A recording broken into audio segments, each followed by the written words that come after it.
Hi, this is John Camarianos. Welcome to this edition of Capital Considered. Just a quick one. This Sunday, March 9th, we'll go over asset class returns, where the big news is that foreign stocks have outperformed U.S. stocks. And the other big item is that the Atlanta Fed's GDP Now forecast is estimating a 2.4% economic contraction in the first quarter of this year, which will end at the end of this month.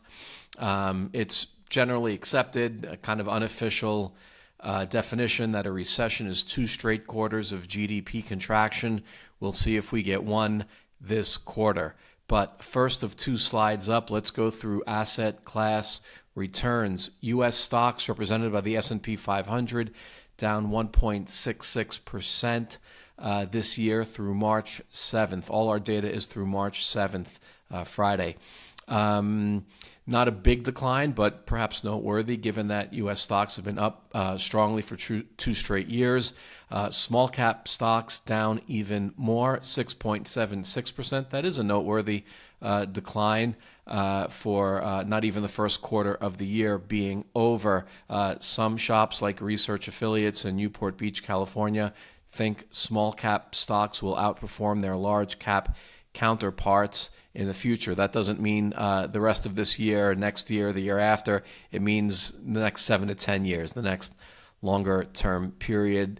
U.S. small cap stocks look a bit cheaper now and poised to outperform. But again, that's over the longer term. Moving down to REITs, or real estate stocks, real estate investment trusts, REITs. They are up 2.5% for the year. They've been trading lately like stocks that companies that run with a lot of borrowed money, which they do. That's not always how they trade, but that's how they're trading now because they do run with a lot of borrowed money. And so when interest rates look like they've been going up, these stocks have gotten hammered. When rates look like they've been going down, and they do right now, they've been doing well. It's a little bit more complicated with REITs over the longer run because they can raise rents in inflationary times. And so sometimes they look like they deliver some inflation protection, but that's not how they're trading now. They're trading just like good old levered or companies with a lot of borrowed money, which they are. Now, here's the big news. Foreign developed stocks are up for the year. We've presented them 2 ways, in local currency and in U.S., translated back to U.S. dollars. In local currency, they're up 5.75%. Translated back to U.S. dollars, they're up over 10%, 10.64. Why have we... by the way, foreign developed stocks are basically Western Europe, Japan, and Australia. We've presented them 2 different ways because most U.S. investors, when they buy a foreign stock index fund or when they own some individual foreign stocks, they've bought them, let's say in the New York Stock Exchange, they've bought what we call the ADRs, the American Depository Receipts. You can do that for bigger companies like, Toyota, Glaxo, which is a British drug company. You can buy stocks like that on the New York Stock Exchange. You can buy their American Depository Receipts. What happens either way, whether you buy the stock, whether you buy the fund, you're investing your U.S. dollars, you're getting the return of those stocks in their local markets, but you're also getting the return of the foreign currency versus the U.S. dollar.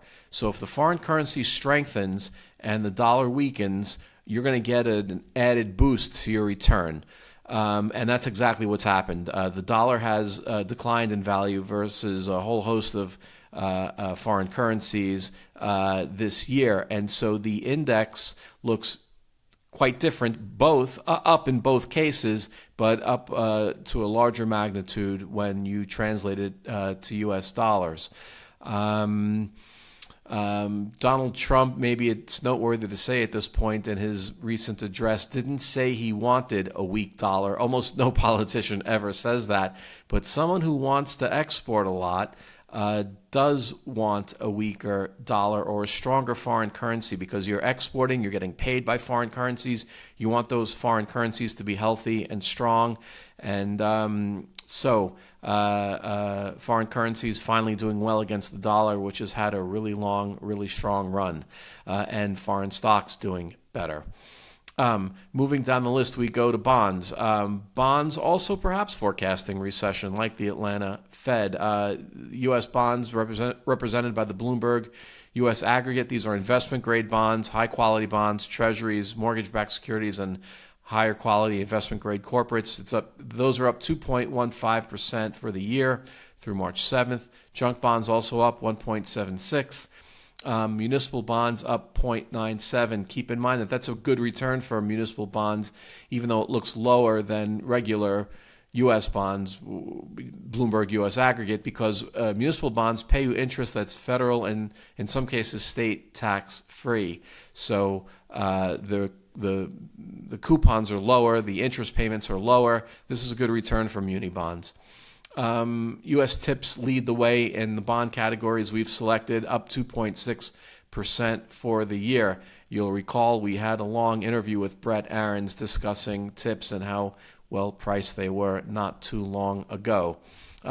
We conclude this list with two indices. The Vanguard Balanced Index Fund, which is all U.S. stocks, 60% U.S. stocks, 40% U.S. bonds, flat or down 0.05% this year. The counterpart to that, the one below it, has global stocks substituted for U.S. stocks, and again, U.S. bonds. That's a blended index that we've created, a 60-40 index. Again, 60% stocks, 40% bonds. That's up 1.75% for the year. So owning global stocks as opposed to plain U.S. stocks has made a real difference for investors this year. Many investors are benchmarked to a 60-40 portfolio of some kind, or maybe your advisor presents both of these to you. But owning foreign stocks has really helped this year.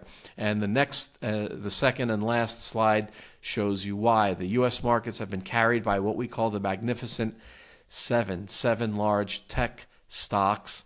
They are almost all down for the year except Meta Platforms, which is up 6.86% for the year through March 7th. All the other components of the Magnificent Seven are down. Two of them down double digits. NVIDIA down 16.08%, and Tesla down nearly 35%. That is a big swoon, even for an aggressive growth stock, down almost 35% for the year.